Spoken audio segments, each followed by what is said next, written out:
भूतिया हवेली दिल्ली के 6 दोस्त अर्णव, राहुल, अनन्या, काव्या, रोहित और स्नेहा नए साल की पार्टी मनाने के लिए एक सुनसान गांव की ओर रवाना होते हैं। उनकी मंजिल थी ठाकुर हवेली, जो अपने भूतिया किस्सों के लिए बदनाम थी। रास्ते में घने जंगल और वीरानी का माहौल पहले ही उन्हें बेचैन कर चुका था। राहुल ने चुटकी लेते हुए कहा, भाई, ये रास्ता तो डरावनी फिल्मों जैसा लग रहा है। लगता है अभी कोई भूत हमें रोकने आ जाएगा। अनन्या ने हल्के गुस्से में कहा, मुझे नहीं पता तुम लोगों ने ये जगह क्यों चुनी। इस हवेली की कहानी सुनकर ही डर लगने लगता है। अर्णव ने मुस्कुराते हुए कहा, डरने की कोई बात नहीं है। ये सब भूत प्रेत की कहानियां लोगों के मन की उपज होती हैं। असल में कुछ नहीं होता। गांव पहुंचने पर माहौल और अजीब हो गया। गांव वाले हवेली का नाम सुनते ही डर से पीछे हटने लगे। एक बुजुर्ग ने डरते हुए कहा, ठाकुर, हवेली मत जाओ बेटा, वो जगह अशुभ है, वहां किसी का साया है। लेकिन अर्णव ने इसे अंधविश्वास मानकर नजरअंदाज कर दिया। हवेली में दाखिल होते ही ठंडक और सन्नाटे ने सभी को चौंका दिया। हवेली के टूटे हुए दरवाजे, धूल से भरे फर्नीचर और दीवारों पर पुराने धब्बे एक गहरा रहस्य बयान कर रहे थे।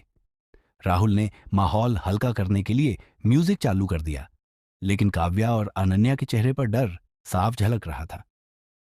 स्नेहा ने खिड़की से बाहर झांकते हुए कहा, इस जगह में कुछ अजीब है। मुझे ऐसा लग रहा है जैसे कोई हमें देख रहा हो। रात बढ़ने के साथ अर्णव ने महसूस किया कि कोई साया उनके आसपास घूम रहा है। वह अकेला हवेली से बाहर निकला और तालाब की ओर चला गया। वहां अजीब सी खामोशी और ठंडी हवा ने उसे घेर लिया। तालाब के पानी में हलचल हुई और अचानक सफेद साड़ी पहने एक लड़की दिखाई दी। उसका चेहरा धुंधला था, लेकिन उसकी आंखों में गहरी उदासी झलक रही थी। अर्णव ने हिम्मत करके पूछा, तुम कौन हो?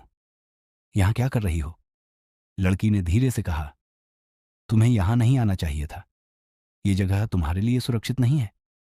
अर्णव ने फिर पूछा, लेकिन तुम कौन हो और ये जगह इतनी डरावनी क्यों है?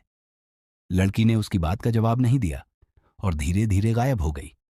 हवेली में लौटने के बाद अर्णव ने अपने दोस्तों को यह सब बताया।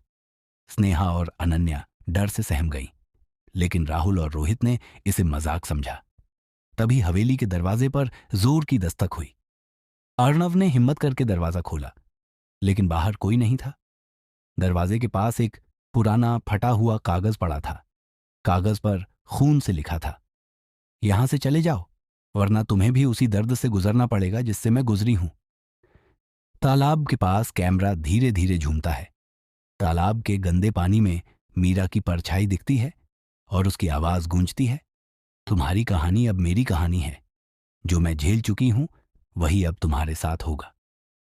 हवेली में लौटते समय अर्णव को फर्श पर एक पुरानी तस्वीर दिखाई देती है।